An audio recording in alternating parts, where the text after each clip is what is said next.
කොහොමද ළමයි? අද අපි කතා කරන්න ඉන්නේ නිව්සීලන්ත වල සතියක ආදායම් වියදම් මොන වගේද කියලා. මොකද මේ දවස්වල ගොඩක් කට්ටිය අහන ප්‍රශ්නයක් තමයි නිව්සීලන්ත වල එන්නේ. හොඳද කොහොමද වියදම්? ඔන්න ඔය කතා. ඊට අමතරව සෝෂල් මීඩියා වල ඕගොල්ලන්ට බලා ගන්න පුළුවන් මේ දවස්වල ගොඩක් වෙලාවට ප්‍රොමෝෂන්ස් යනවා. එන්න නිව්සීලන්ත ස්ටඩි කරන්න, වර්ක් කරන්න ඔන්න වගේ දේවල්. ඉතින් හිතුවා කතා කරන්න ඕන කියලා කොහොමද නිව්සීලන්ත වල සතියක ආදායම් වියදම් තියෙන්නේ කියලා. ගොඩක් වෙලාවට ආදායම් වියදම් කෙනාගෙන් කෙනාට වෙනස් වෙන්න පුළුවන්. ඉතින් මම හිතුවා මේක ඇවරේජ් අරගෙන හැමෝටම ලේසි වෙන විදිහට කතා කරොත් හොඳයි කියලා. ඒතකොට පොඩි අයිඩියා එකක් ගන්න පුළුවන් කොහොමද නිව්සීලන්ත වල සතියක ආදායම් වියදම් තියෙන්නේ කියලා. මුලින්ම කතා කරලා බලමු ඉන්කම් එක ගැන. ඉන්කම් එක රඳා පවතින ප්‍රධාන කාරණා කිහිපයක් තියෙනවා. පළවෙනි එක තමයි ඔයා ඉන්න වීසා කැටගරි එක. ඔයා ඉන්න වීසා කැටගරි ගන්න ඔයාට වැඩ කරන්න පුළුවන්ද, වැඩ කරන්න බැරිද, ඔයාට කොච්චර අවර්ස් ගානක් වැඩ කරන්න පුළුවන්ද කියන එක තීරණය වෙනවා. ඒක අනුව ඔයාගේ ආදායම ගොඩක් වෙලාවට රඳා පවතිනවා. නිව්සීලන්ත එන්න පුළුවන් වීසා කැටගරි ගැනත් මම පොඩි වීඩියෝ එකක් කරලා තියෙනවා. ඕගොල්ලන්ට ඒකත් බලන්න පුළුවන් මේ වීඩියෝ එකෙන් පස්සේ. ඒතකොට ඔයාලට අයිඩියා එකක් ගන්න පුළුවන් මොන වගේ වීසා කැටගරිස් වලින්ද ඕගොල්ලන්ට නිව්සීලන්ත වලට එන්න පුළුවන් කියලා. ඊට පස්සේ ඔයාගේ ඉන්කම් එක රඳා පවතින තවත් කාරණාවක් තමයි ඔයා ඉන්න ඉන්ඩස්ට්‍රි එක සහ ඔයාට ඒකෙන් පැයට ගෙවන රේට් එක. මේ කාරණා අනුව ඔයාගේ වීක්ලි ඉන්කම් එක ඩිපෙන්ඩ් වෙනවා. ඉතින් මම හිතුවා හැමෝටම ලේසි වෙන්න ඕන හින්දා ඇවරේජ් අවලි රේට් එකක් එක්ක මේ කතාව ඉස්සරහට අරන් යන්න ඕන කියලා. මේ වෙනකොට නිව්සීලන්ත වල මිනිමම් සැලරි එක වෙන්නේ පැයට ඩොලර් 23.50යි. ඉතින් මම හිතුවා මේ කතාවට ඔයාට පැය 40ක් වැඩ කරන්න පුළුවන් ජොබ් එකක් තියෙන ඒකේ පැයට ඩොලර් 25ක් ගෙවන රස්සාවක් තියෙන විදියට හිතලා මේ කතාව මෙතනින් ඉස්සරහට අරන් යන්න. එතකොට හැමෝටම ගණන් හදාගන්න ලේසි හින්දා. ඒ විදියට ගණන් හදලා බැලුවොත් ඔයාගේ සතියක ආදායම වෙන්නේ ඩොලර් 1000යි. ඒක තමයි එතකොට ඔයාගේ මේන්ම ඉන්කම් එක වෙන්නේ. දැන් බලමු කොහොමද ඔයාගේ සතියක වියදම් කියලා. අනිත් ඔක්කොම වියදම් වලට කලින් එන මුල්ම වියදම තමයි ඔයාගේ ටැක්ස් එක. ඔයාගේ පේයි ටැක්ස් එක. නිව්සීලන්ත වල ඔයා මොන කැටගරි එක හිටියත් ඔයාට පේයි ටැක්ස් එක ගෙවන්න වෙනවා. මම පේයි ටැක්ස් එක ගැනත් වීඩියෝ එකක් කරලා තියෙනවා. ඔයගොල්ලන්ට ඒකත් බලන්න පුළුවන් මේ වීඩියෝ එකෙන් පස්සේ. ඒකෙදි විස්තර කරලා තියෙනවා කොහොමද පේයි ටැක්ස් කැල්කියුලේට් වෙන්නේ කියලා. ඔයාගේ ඉන්කම් එක ඩොලර් 1000 නම් ඔයාගේ පේයි ටැක්ස් එක වෙනවා ඩොලර් 144ක්. ඊට අමතරව ACC කියලා එකක් තියෙනවා. ඒකත් ඔයාගේ සැලරියෙන් ඩිඩක්ට් වෙලාම තමයි ඔයාට හම්බෙන්නේ. සාමාන්‍ය ඩොලර් 1000ක් ඉන්කම් එකක් තියෙන ජොබ් එකක ACC එක වෙන්නේ ඩොලර් 17ක් වගේ. එතකොට ඔයාගේ ටැක්ස් එක සහ ACC එක අඩු වෙලා තමයි ඔයාගේ සැලරි එක ඔයාගේ බැංක් එකට වැටෙන්නේ. මීට අමතරව කිවි සර්වර් කියලා එකක් තියෙනවා. මේ ගොඩක් වෙලාවට ඔප්ෂනල් එකක්. ඒක ඔයාට අනිවාර්ය නැහැ.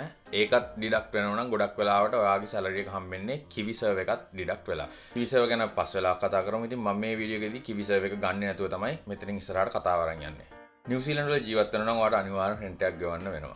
ගොඩක් වෙලාවට නිව්සීලන්ත වල ඕක්ලන්ඩ් වල මේ වෙලාවේ රෙන්ට් එක යන්නේ ඩොලර් 250 300ත් අතර. අපි ඇවරේජ් හිතමු ඔයාගේ සතියක රෙන්ට් එක ඩොලර් 275ක් කියලා.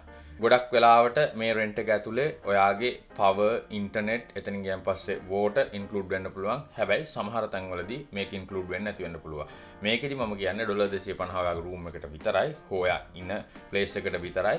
ඊට අමතරව ඔයාට ඉන්ටර්නෙට්, පවර්, වෝටර් වලට සෙපරේට් ගෙවන්න ඕන. ඉතින් සාමාන්‍යයෙන් සතියකට ඩොලර් 30ත් 40ත් අතර වෙනවා. ඒක හින්දා මම මේකෙදි ගන්නවා ඔයාට සතියකට ඩොලර් 35ක් වගේ වියදමක් යයි කියලා ඔයාගේ පවර්, ඉන්ටර්නෙට්, වෝටර් වලට. ඔය විදිහට අයින් නැතනට ගෙවුවන් පස්සේ ඊළඟට තියෙන්නේ ඔයාගේ කැම්ප්. ඇවරේජ් කැම්ප් වලට සාමාන්‍ය ඩොලර් 100ක් 120ක් වගේ යන්න පුළුවන් සතියකට. ඒක ඩිපෙන්ඩ් වෙනවා ඔයා මොන විදියටද කැම්ප් වලට වියදම් කරන්න කියලා. ඊළඟට තියෙන ට්‍රාන්ස්පෝර්ට්. ගොඩක් වෙලාවට ඔයා ඉන්න ගෙදර ඉඳලා වැඩට ඔයා ස්ටඩි කරනවා නම් ඔයා ඉන්න යුනිවර්සිටි එකට, එහෙමත් නැත්නම් ඔයාට තවත් තැනකට ට්‍රැවල් කරනවා නම් ගොඩක් වෙලාවට ඔයාට පබ්ලික් ට්‍රාන්ස්පෝර්ට් හෝ ඔයාගේම කාර් එකක් යූස් කරන්න වෙනවා. එතකොට ඒ වියදමත් ඔයාට සතියකට ඉන්ක්ලූඩ් වෙනවා. උදාහරණයක් විදිහට ගත්තොත් ඔයා පබ්ලික් ට්‍රාන්ස්පෝර්ට් යූස් කරනවා නම් සාමාන්‍යයෙන් සතියකට ඩොලර් 50ත් 60ත් අතර වෙන්න පුළුවන්. හැබැයි ඒක ඩිපෙන්ඩ් වෙන්න පුළුවන් again ඔයා යන ප්ලේස් එක සහ ඔයා යන දුර අනුව. ඔයා ඔයාගේ කාර් එකක් යූස් කරනවා නම් සාමාන්‍යයෙන් ඔයා කාර් එකක් සල්ලි දීලා ගන්න නැත්නම් ගෙවන්න ගන්නවා නම් සතියකට ඔයාට සාමාන්‍යයෙන් ඩොලර් 75ක් වගේ ගාණක් ගෙවලා ඩීසන්ට් කාර් එකක් ගන්න පුළුවන්. ඒතකොට ඔයාට වීක්ලි ඩොලර් 75ක් ගන්නවා ඒ කාර් එකට. ගාණ බැලන්ස් වෙන්න ඕන හින්දා අර මම කිව්ව පබ්ලික් ට්‍රාන්ස්පෝර්ට් වලට ඔයා යූස් කරපු ඩොලර් 50 ඔයා ගෑස් වලට යූස් කරනවා නම් ඒ 50 ඔයාට වියදමක් වෙනවා ඔයාගේ සතියේ වියදම් වලට. එතකොට ওই විදිහට බැලුවාන් පස්සේ ඔයා ඕල්රෙඩි ඔයාගේ ඉන තැනට කෑම වලට වගේ ට්‍රාන්ස්පෝර්ට් වලට කොච්චර යනවද කියලා ගණන් හදලා ඉවරයි. ඊළඟට අපිට කතා කරන්න තියෙන්නේ ඔය ඊට අමතර වෙන පොඩි පොඩි ගණන්.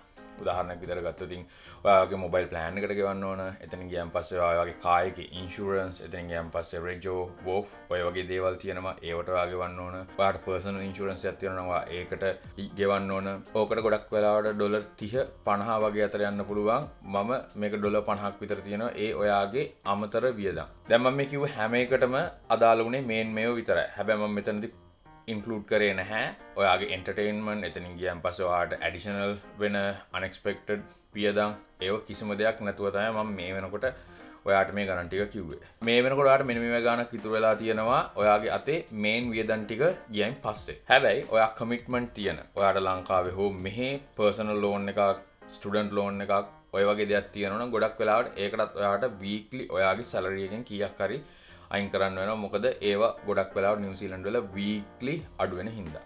උදාහරණයක් විදිහට ඔයාට ලෝන් එකක් තියෙනවා නම් අපි හිතමු ඩොලර් 150 200ත් අතර සතියකට ඔයාට ඒක කරනවා නම් එහෙම නැත්නම් ඔයාගේ ලංකාවේ කමිට්මන්ට් තියෙනවා නම් ඔයාගේ ෆැමිලි එක ලංකාවේ නම් ඉන්නේ, ඔයාගේ අම්මගේ තාත්තා ලංකාවේ නම් ඉන්නවා, ඒගොල්ලොන්ට සල්ලි යවනවා නම් උදාහරණයක් විදිහට හිතමු ඔයාට සතියකට ඒ වියදම් වලට ඩොලර් 150ක් වගේ යනවා කියලා. එතකොට ඒකත් ඔයාගේ සතිය එක්ස්පෙන්සස් වලට ඉන්ක්ලූඩ් වෙනවා.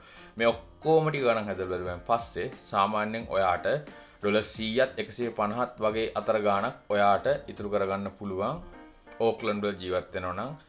සහ ගොඩක් වෙලාවට මේක ඩිපෙන්ඩ් වෙනවා නිව්සීලන්ත වල සවුත් අයිලන්ඩ් වල ජීවත් වෙනවද, නෝර්ත් අයිලන්ඩ් වල ජීවත් වෙනවද, එතනින් ගියන් පස්සේ ඔයා ඉන්න මොන සිටි එකේද, ඔය කියන කාරණා මත මේ කිව්ව අංක ගොඩක් විදියට වෙනස් වෙන්න පුළුවන්. ඊට අමතරව ඔයාට හොඳ රස්සාවක් හම්බෙලා ඔයාට හය පේ එකක් තියෙනවා නම් ගොඩක් වෙලාවට ඔයාගේ ආදායම් වියදම් ඔයාට බැලන්ස් කරගන්න පුළුවන්. ඇත්තටම මම මේ වීඩියෝ කරේ ඔයගොල්ලන්ට දැනගන්න සතියක ආදායම් වියදම් මොන වගේද කියලා නිව්සීලන්ත වල. මේක ගොඩක් වෙලාවට වෙනස් වෙන්න පුළුවන් කෙනාගෙන් කෙනාට සහ කිව්වත් වගේ තමන් ඉන්න ෆීල්ඩ් එක, තමන් ඉන්න වීසා කැටගරි එක සහ තමන්ගේ වියදම් රටා ඔන්නේ දේවල් එක මේක ගොඩක් විදිහට වෙනස් වෙන්න පුළුවන්. මම කියන්නේ එන්න බලාගෙන ඔයාට පොඩි අයිඩියාවක් ගන්න මොන වගේ වියදම් වලටද ඕගොල්ලෝ ලෑස්ති වෙලා යන්න ඕන කියලා. ඔන්නේ විදිහට තමයි නිව්සීලන්ත වල සතියක ආදායම් වියදම් සාමාන්‍යයෙන් තියෙන්නේ.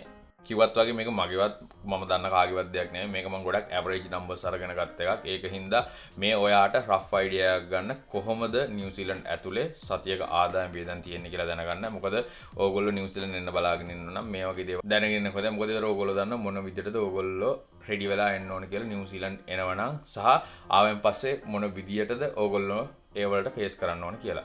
මේ වගේ වීඩියෝ ටිකක් මම ඉස්සරහට දාන්න බලාපොරොත්තු වෙනවා. මොකද මේ දවස්වල ගොඩක් කට්ටිය නිව්සීලන්ත එන්න අහනවා.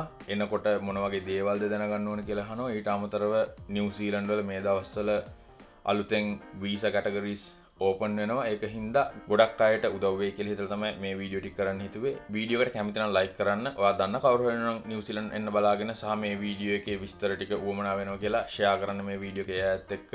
සබ්ස්ක්‍රයිබ් කරලා තියාගෙන channel එක. මොකද ඊළඟට කතා කරන්න ඉන්නවා. ඔයා නිව්සීලන්ත වලට එන්න බලාගෙන ඉන්නවා නම් අනිවාර්යයෙන්ම එන්න කලින් හදාගෙන එන්න ඕන දෙයක් ගැන. ඒ වීඩියෝ එකත් එක්ක හම් වෙනකන් හැමෝටම ආයුබෝවන් ගිහින් එන්න.